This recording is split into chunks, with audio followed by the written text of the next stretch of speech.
ఏం పేరే? అనంతయ్య. అనంతయ్య, ఏం చేస్తుంటావు?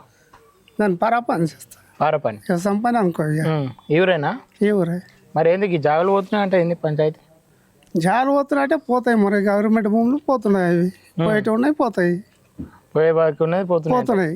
మరి ఎట్లా ఫార్మా కంపెనీలు చేస్తారా? ఇప్పుడు ఆయమ్మనే ఇచ్చింది, ఇందిరమ్మ అనే ఇచ్చింది, ఇప్పుడు తీసుకుంటుంది ఆయమ్మనే. ఇప్పుడు మనం పీకులు వస్తే మనం పోలీస్ స్టేషన్లో పోవాల్సి వస్తుంది అని మేము సర్వీస్ పెట్టినాం, అంతే. సందేశ్ పెట్టారు. మరి ఏమనుకుంటారు? ఫార్మా కంపెనీ వస్తా అంటే రానా? వస్తే మంచిదేనా? మంచిదే.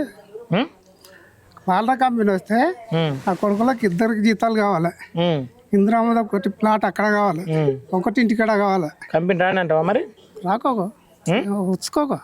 మరి ఎంత భూమి అవుతుంది ఇది? ఎకరన్నర అవుతుంది. ఎకరన్నర ఎంత ఇస్తా అన్నారు?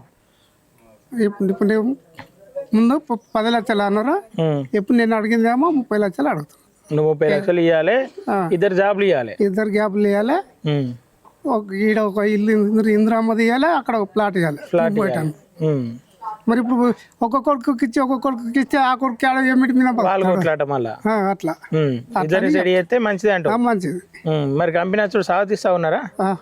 మరి ఇప్పుడు నిన్న మొన్న అధికారులతో కొట్టిరంట కదా నీ రైతులంతా కలిసి? నేను రైతు కాడికి పోలే, రైతు కాడికి మొదలేదు కొట్లాడినాక. కొట్టుడు కరెక్టేనా? స్వాతిస్తున్నా మరి మీరు?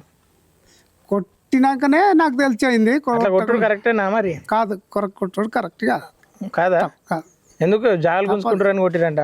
జాలు గుంజుకుంటారు, మన వాళ్ళు అప్పుడు ఇచ్చిన జాలు ఇప్పుడు గుంజుకుంటారు, అంతే కదా. మనం మేము సంపాదించి పెట్టలేము ఆడ, అందు గురించి. అంతేనా?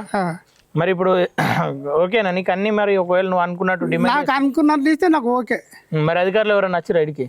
అధికారులు ఎవరు రాలే నా దగ్గరికి. రోజులు రాలే? ఊరికి వస్తురంట కదా అన్ని ఊర్లకు? నా దగ్గర అయితే ఒక్క అధికారి రాలే, ఎవరు రాలే, అంతే. అత్తే మాట్లాడతావు మరి వాళ్ళతో? అత్తే ఇది చెప్తావా నీ డిమాండ్లు? నా డిమాండ్ చెప్పంటే ఇప్పుడు చెప్తున్నా కదా ఆల్రెడీ, వాళ్ళకు కూడా చెప్తా, అంతే సంగతి. అంతే సంగతి. మిగతా అంత అయితే ఓకే అంటావు? ఓకే. సరే బాబు.